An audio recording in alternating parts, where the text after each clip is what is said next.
Nirmala, India holds about $227 billion of US Treasury securities. It also holds a lot of gold in its reserves. Should we diversify away from US Treasuries for reserves? To some extent, I think the Reserve Bank of India has already started doing it. I wouldn't want to divulge more by saying how are they doing it. But I think Reserve Bank has taken a very considered decision, and they've also done by purchasing gold. So I think the bank is competent and they're taking a fine call on it. One more question was on the decision to ban online gaming, which came as a surprise to many, especially, after many years when people had poured in a lot of money in that business. What was the thinking behind this? How do you assure people of consistency in sort of decision making at a time like this? No, what is the time? What is so special about the time like this? No, what I meant was that, a lot of investments had come into that sector. No doubt. Yeah. We have not banned games which are for recreational purpose. Right. We are still online games for these things are not banned. It is only when you start betting with money. And why is it? Not because we want to say we don't like it. It's a question of the number of people who came to say families are getting absolutely shaken up. Yeah, that's true. Their monthly bills are shooting up.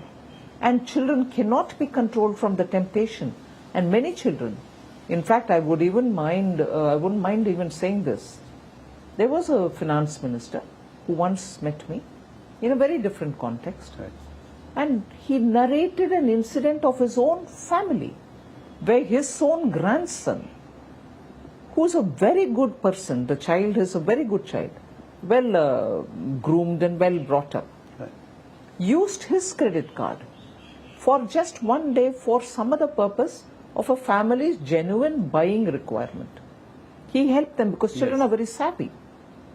Post that one another day, he picked up the card and said, I want to just do something. They said, all right, please. Because they never suspected this child as, into games and into betting and things like that.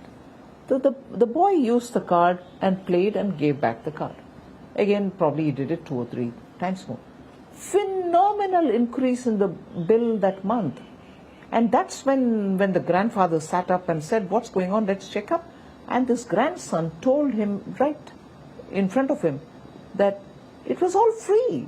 I didn't go into any money playing game. He didn't know. So the methodology is, say it's free, you get in, and for the duration of time that you've played, some kind of a charge is put, and again tempts you to go into another round and so on. So the adolescent child is under the impression that he's playing a free game. Right. But he ended up paying through his nose. So that's a classic example, but Yes. many people approached us, the PMO and so on, and said, this is ruining our country, ruining our youth, please do something. That's where this bill has come. Okay. No, understood.